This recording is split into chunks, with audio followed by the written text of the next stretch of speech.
po, hallelujah. Ang pinakamataas na pagpupuri, pagluluwalhati at pagsamba ay para sa ating pinakamamahal na Panginoong Hesus po lamang.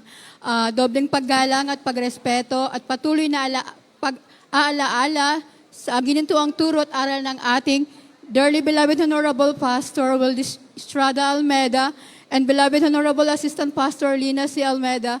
Greetings all beloved Almeda family po. Hallelujah. Praise the Lord. At sa lahat po ng beloved preacher, beloved worker, beloved brethren po, baguhan man at datihan. Hallelujah. Praise the Lord.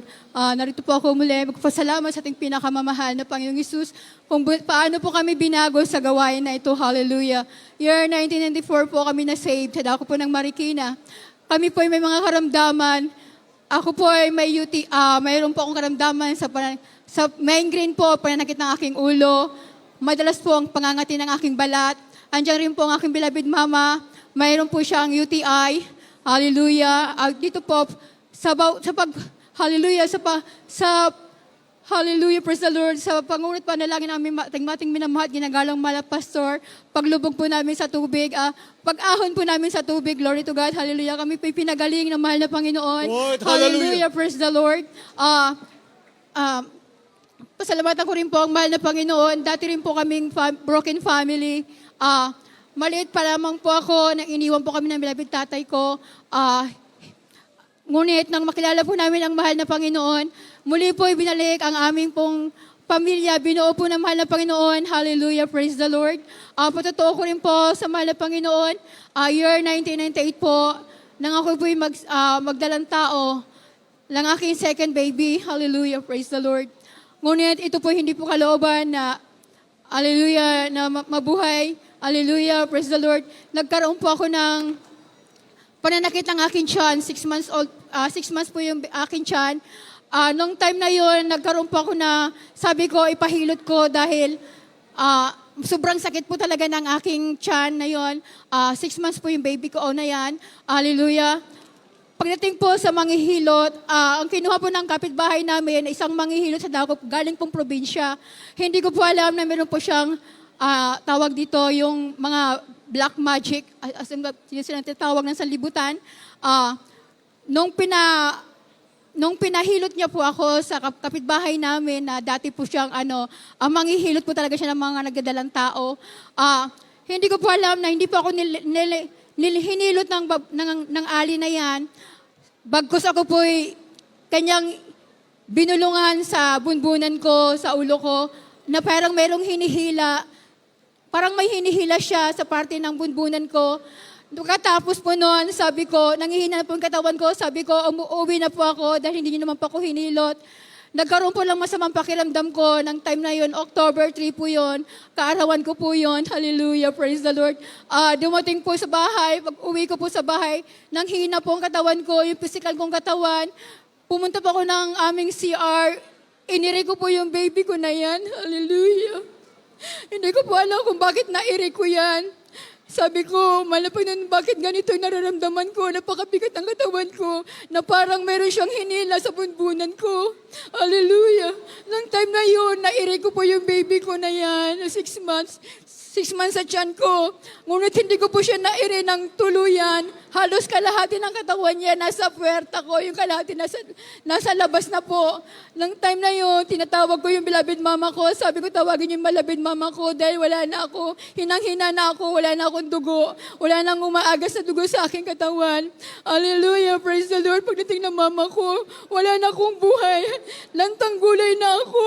Kulay talong na ako. Sabi ng beloved mama ko, nagkulay itim na talong na raw po ako. Yung mga kuko ko, nagkulay talong na.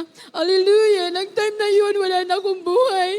Nakita ko yan ang mga aking kaluluwa na makisa kalawakan sa langit. Nakita ko doon ang mahal na Panginoon.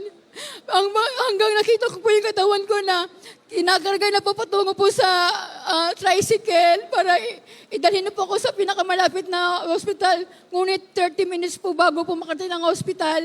Sa panahon na yan, pagdating ko po sa langit, nakita ko po ang isang malaking pintuan, ang malaking trono ng mahal na Panginoon. Sabi ng mahal na Panginoon sa akin, anak, hindi mo pa oras. May tungkulin ka pang gagampanin sa banal na gawain.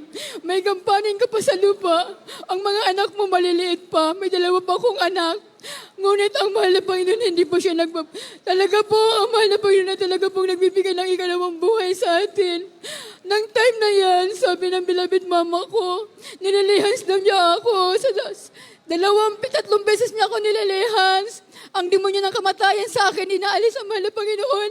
Alam niyo po, sa ikatlong lihans ang beloved mama ko, bumulusok yung kaluluwa ko papunta sa aking katawan. Hallelujah, praise the Lord. Umungol daw po ako, sabi ng beloved mama ko, at nagalaw ko na po yung aking mga daliri ng time na yan. Bago makarating ng hospital, binuhay ako ng mahal na Panginoon. Hallelujah.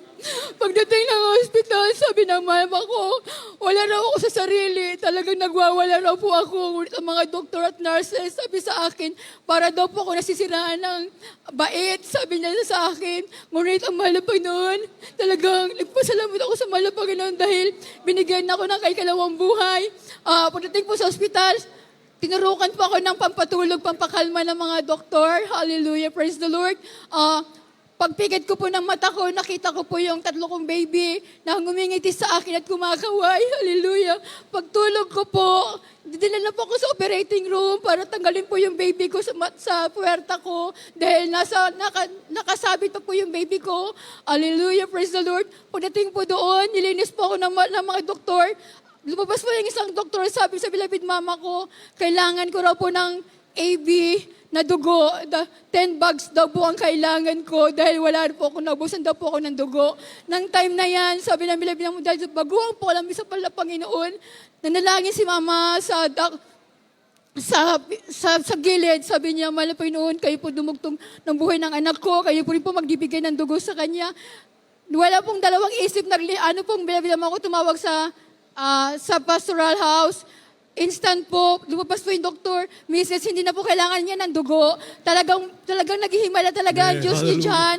Sa gawain niyo na yan, sabi ng doktor. Talagang ang mahal na Panginoon po nagbigay sa akin ng dugo. Hallelujah, praise the Lord.